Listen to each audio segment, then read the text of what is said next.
Hey guys, welcome to another episode of High Vibin' It. Happy Monday. We have a great guest today. Her name is Aubree Nichols. She's an emerging voice in the self-care, self-love arena. She's a writer, and we're really, really excited to talk to her today about how she stays in self-care and self-love and her story, what got her here. And we're just going to have a really fun conversation about caring and loving ourselves.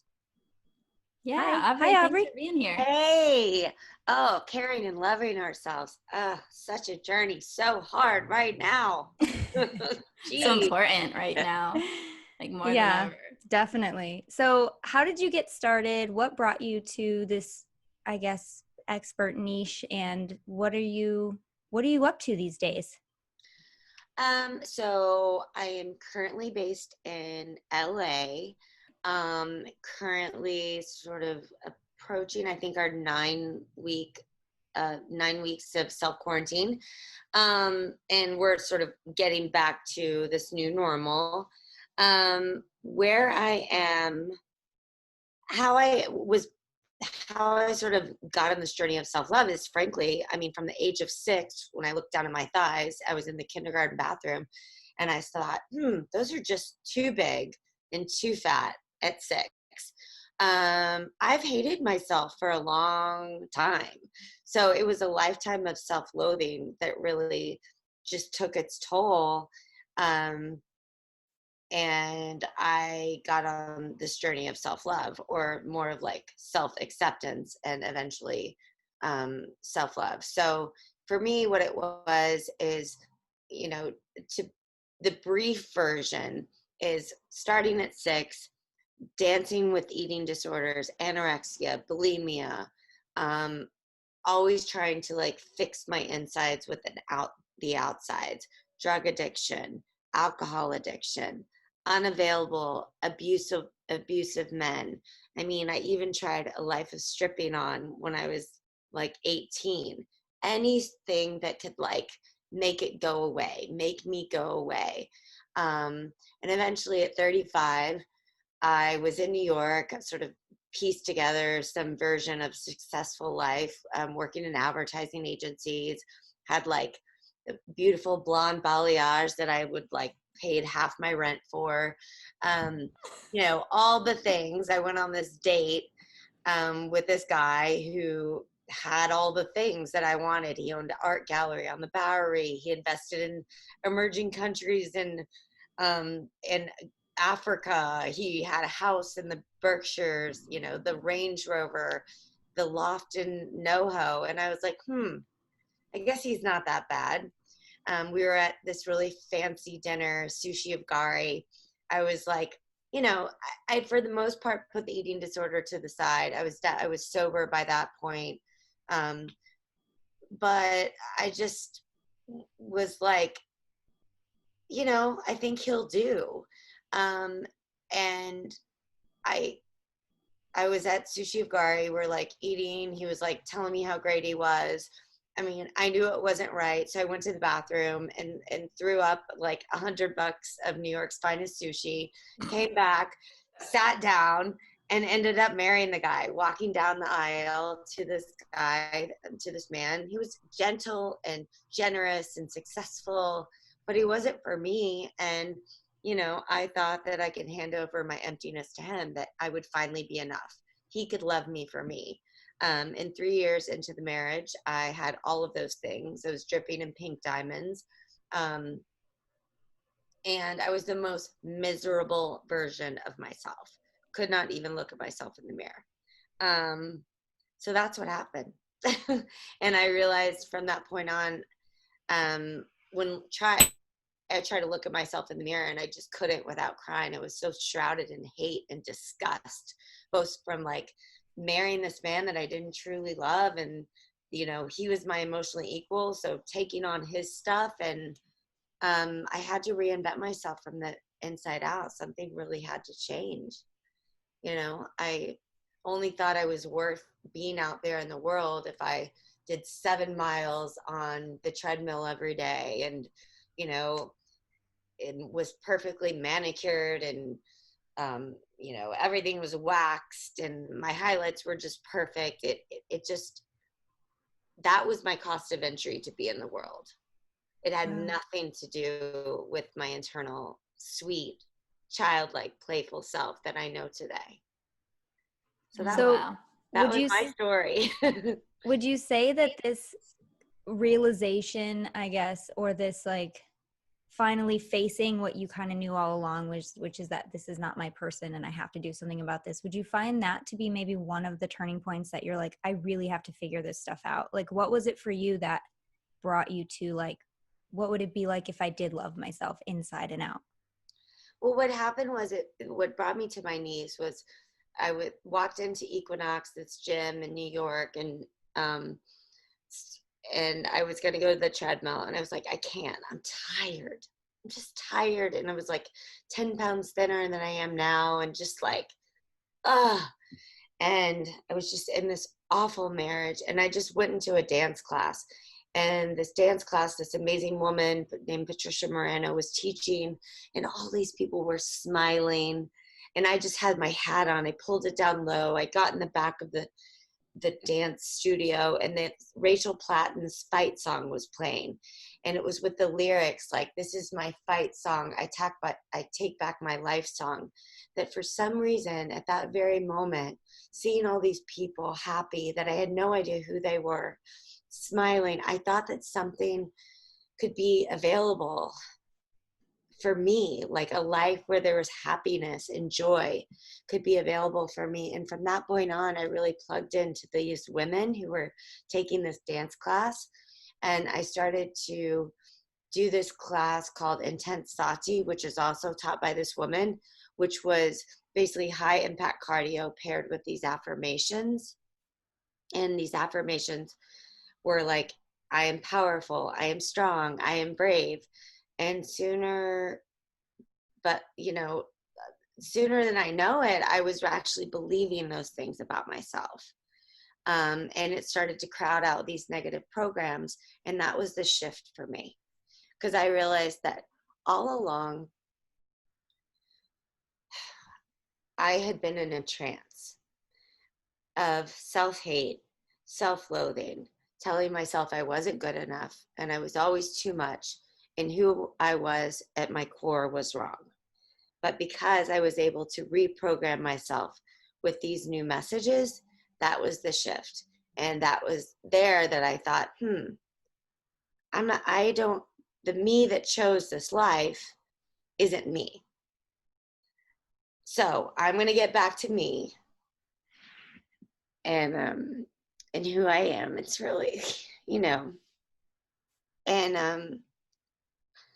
I'm going to choose differently. Yeah, I think that's really beautiful how you found like a spark of possibility. Because I think when we get so low, it's like the thing that keeps us there is not believing that it could be any other way. Like not seeing that it's possible to be happy. Like the way that you were like, look, these other women, they got to be doing something different than what I'm doing to be getting like these results. Like, let's investigate. Let's start hanging out with them. Let's see what's going on, what this happiness thing is all about. And I also love that you attribute so much of your initial transformation to affirmations, because I love affirmations. I've written 2 books on them and I'm always teaching them. And I think that there's so much to be said about when you tell yourself things that are true about everyone, like I am strong, I am resilient, I am enough, I am lovable. Like there's some part of you that knows that to be true, but it's like strengthening that part and growing it and feeding it instead of feeding the other part that is actually the untrue thoughts, right? Which are, I'm never enough, I'm too fat, I'm too much, I'm too whatever. So Aubree, do you have any affirmations that you're really loving right now that are helping you through these times? Because those were your affirmations then. I'm sure you still use them, but is there anything that's super relevant today that you're like, yes, this is helping me? Yeah, so what I'm doing right now, I'm working with a new coach, a woman and a man who are like both ex-models, all into Tantra. I do breath work with them. I mean, this is so not my scene, but listen, there's something about really tapping into my sexual energy and that creative life force that I am afraid of. And these people are tapping into it, and I want what they have. So what I'm doing right now is I to all the listeners out there, I am a self-love advocate and I teach it. But I realized that, and it's been through this quarantine, that I have not fully, that I kind of plateaued, you know, and I think I plateaued, frankly, about a couple of years ago. And there's stuff that I didn't want to see. There's parts of me. I did think that I did love myself. Still, when I was able to get my manicure and pedicure, when I was able to be busy and yes, conditionally. So what I'm working on right now is unconditional love. And I would go far as to say it's almost self-worship. For a woman like me who's hated herself all her life, I think it's safe to play in the self-worship realm. And so what I'm doing right now is doing a meditation, 20 minutes, where I play this like melodic piano music, and I just go through, starting with my head, all the things that I love about myself. And it's like, I love your brain. I love how like hummingbird like it is. And some people think you're ADD, but you're just so creative. Oh my God, I love how long your hair is, you know. And I go through every part of my body, how your heart, Aubree, how sensitive it is, how it feels everything, you know. And then I say those things and I'm in the mirror. Oh, and it's just like, that is powerful. Oh, I just can't. It's just tears every time, and so much. And I especially pay a lot of attention, like, to my arms. So when I was I was a gymnast, and my arms have always been super, super strong, like Linda Hamilton, like in Terminator. And no, and like super strong and muscly, just that's how I'm built. But I hated them. I always wanted to be like skinny fat, like all the models, like have these like straights, like, so I have to pay a lot of attention to the parts of my body that I've always like grimaced at in the mirror. And like my face shape, you know, the jowls that I think that I'm getting that are my mom's. I mean, I just have to like love on them. So that's what I'm doing. That's what I'm doing right now, and I'm doing it every day. Yeah, powerful stuff. I know that for me, like I went through a phase too that was similar where I was like, oh, I love myself. Like if anybody asked me if I love myself, I'd be like, what's not to love? Like I achieved all these things, like I do all of this, but all of my self-love was attached to, and all of my worth really was attached to my accomplishments. So like where yours was attached to your image, mine was attached to how many books have I written and how fast did I do it? And is it selling more copies than this person and blah, blah, blah. And like that overachiever perfectionist nature, right? And it's been so crazy to learn like actually that's not self-love. That just means you like yourself under certain circumstances. But like really the work is, can you like the parts of yourself that you hate, that you've pushed away, that you've disowned, that you've made wrong? That's really what radical self-love is. And that's like what we're talking about today, which is unconditionally loving yourself. And I've found like that comes really easy when you have compassion for why you are the way that you are. Mm-hmm. Yeah, and I think that definitely if anyone would have asked me what I've gotten out of this quarantine and COVID-19, it's compassion. And I've noticed, so I do research for a living, a lot of brand research and interviewing people and asking questions, and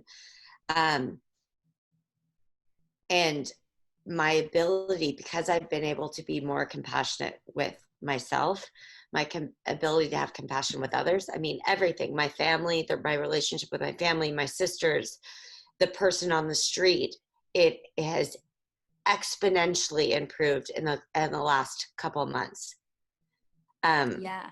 It's pretty powerful. It's pretty awesome. And it's only because, and I know it's only because I've cultivated this more loving kindness with myself.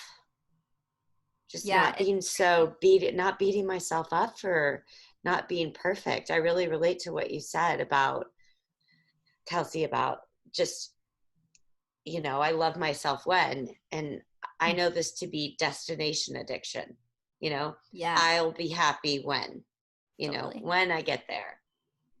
It's like, when is when? First of all, that's like never going to Totally. happen. And even when it does happen, it's only going to feel good for like 5 minutes until you create a new when, a new condition, a new Totally.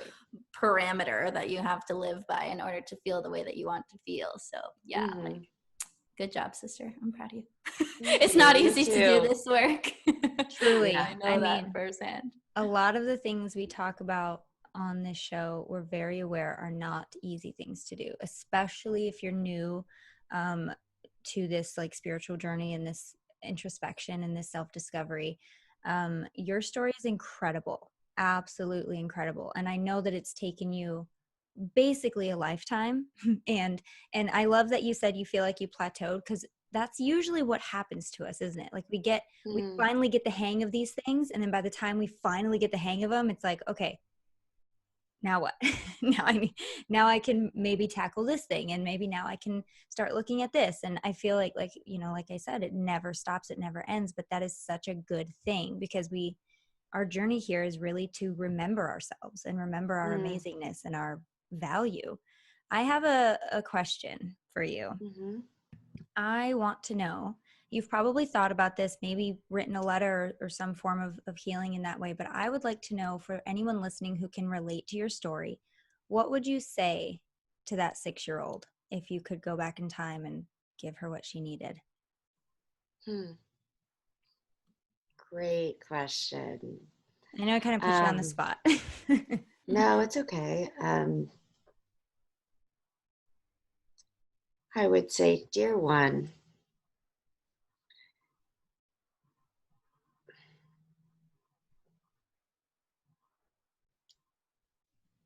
now, and I would bring her close. Sometimes through life, we feel things we don't want to feel. And then we see things that aren't true. And I just want to say that sometimes it might be safe to say that your eyes are broken. And let me tell you that you are just perfect, exactly as you are. In fact, I never, ever want you to change. You are just fine. And I would just hold her. And I would just hold her and hold her tight and caress her hair. And just say, it's all okay. I have never come as close to crying on the show as I just came. So It's because you're a mom. It's because I'm a mom, and it's because I know that there are very specific things very similar to what you just said that I would say to my 6-year-old or my 5-year-old self and my inner child. And we all have those things that we would say to our child self that we didn't get, from our authority figures, from the people who are our caretakers, are supposed to be taking care of us. And it's just so healing. It's very powerful and healing work to do, the inner child work and really care and love on that beautiful, beautiful child who was just doing the best that they could. And that's true for us now. We're all just doing the best we can. Unfortunately, even those people that maybe have failed us as children were doing the best that they could. And, that's all part of the healing too. We all have our journeys, and I am just so stinking honored that you came on and talked to us about your journey, because I could have never guessed how strong you actually are unless I'm sitting right in front of you hearing it from you. I can feel your authenticity and your health, your emotional health. You've come such a long way, and I want to stand up and applaud you and throw a party for you, because it's incredible. Yeah. Party time. Let's just throw a party. Oh, wow. Lindsay, I'm so glad that you reflected that back to me, and really, and thank you. I feel like it is, I feel very open right now and open-hearted. And part of that is that it's I think that's a great place to be. Yeah. And I think that inner child work, my sister just had a baby. So I haven't gotten to see her little May. And she's... Is it because she was born in May? Because that's so horrible. No, she was actually born a little bit in April, but she's MAE. And it's so, but my sister never, my baby sister just had a baby and she's just 2 months old. She doesn't let May cry. She wants to make sure that May knows that all of her needs are taken care of. Mm-hmm. She doesn't ever want to let her cry right now. And I love that, because I think that as we're all experiencing what we're experiencing right now and the intensity that we are, it's like I'm reminded that I have the opportunity to mother myself. Yes. In the way that I didn't feel that I didn't get mothered, which, by the way, if I got mothered that way, I wouldn't even know what that was, because I never got mothered that way. Right, So exactly. I have to really take ownership of being my own mother, and intending to my emotional, my physical, my spiritual needs as I see fit. And I have to own that responsibility, because I have that power. As we all do. That's incredible. Yeah. Thank you for saying that. Yeah. Yeah, thanks for demonstrating that whole thing, Lindsay and Aubree, because I think people think, oh, inner child work, oh, I need to reparent myself, but how? And like, you just literally showed them how. Like, this is what you can do at home. Like, what would I have said to myself when I was in a spot where I didn't get what I needed? Like, what did I need? How can I go back in my memory and give it to myself? How can I do a visualization where I am hugging my inner child who's hurting and feeling horrible? Or even like, I love to write letters like to my inner child and say sorry that like nobody was there for you. Like, I'm going to do better for you now. Like, I'm here for you. Like, I got you. And like, this is something that I teach in my courses and on my retreats, and like, people always cry. Well, it's like a recipe for tears. Here's the thing about that is like, expect it to be a vulnerable spot. Expect yourself to have this emotional release. And generally speaking, the bigger the emotional release, the more it was needed, right? If you snot and spit all over the floor and cry, it's probably because this has been needing to happen for a really long time, and you're finally caring for yourself enough, loving yourself enough to allow that space for it to happen. So expect it, but venture forth anyway, because it's so healthy and it's so healing to do that. Hey there, thanks for watching this video. If you'd like to watch the extended version where you get the full podcast episode in a video format, just go to patreon.com/highvibe. The link is in the description. That's where you can become a supporter of the show, listen to all the episodes via video format, and each week you get extended versions of the show, meaning you get to see the pregame behind the scenes, and also you get an extended interview with whoever we're guesting, or if it's me and Lindsay, we usually pull cards for you guys, fun stuff like that. So go check it out. There's lots of cool goodies, including a free copy of my book, a free audio hypnosis from Lindsay. She's a hypnotherapist. And yeah, we just want to give you all the goods, all the content. So head over to patreon.com/highvibe to become a Patreon. Or if you'd rather listen to the rest of this episode, head over to highvibinit.com, where you'll see all the links to everywhere that it's getting streamed. Click your favorite one and be sure to subscribe so you don't miss an episode. Thanks for listening.